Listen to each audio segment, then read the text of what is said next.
Good morning to you. It is a Tuesday, kind of wet outside right now, at least where we are. Hope you're doing good. Hope you got some rest last night. You know, that's just kind of part of breathing, if you will, and we so often kind of take that for granted until we can't sleep. And when we can't sleep, the next day things are not usually good. We struggle the following day after a night of non-rest. Rest really is important. Jesus got away from the crowd and he rested.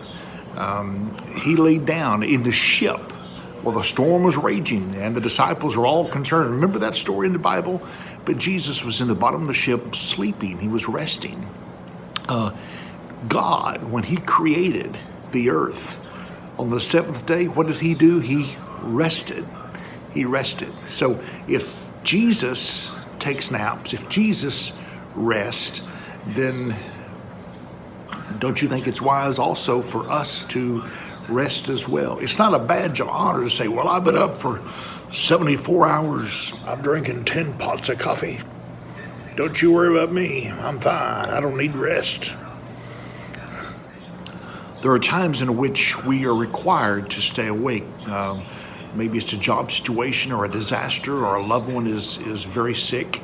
But in reality, we can't go long without rest. We gotta have some rest.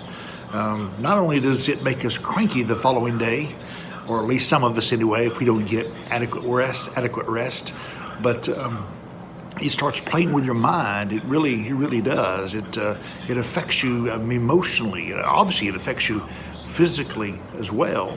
And it wears you down, your body down, and it wears you down mentally. And so rest is very important. Some people require 8 hours. Some people can get by on 4. Everybody's a little bit different, but for sure, we all need rest. I've said this before, and I'll say it again because my mother told it to me over and over and over. If you are tired and weary and upset, and that's when things look worse. And so if you'll go to bed and you'll rest tomorrow, things will look better. Also, if you're on the verge of making a humongous decision, whether it's buying a new truck or a house or deciding for sure that you want to marry that girl, it's important to sleep on it first.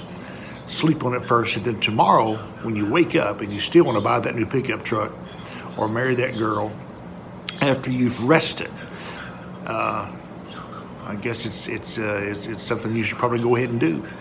That is, if it's the will of God. I hope you rested well last night, and if you didn't, maybe today you'll get to catch a nap, or go to bed early tonight. Either way, rest is very important to all of us. If it was important to Jesus, it's important to us. Have a great Tuesday, everybody. So appreciate you watching Coffee with a Pastor. And thank you. God bless.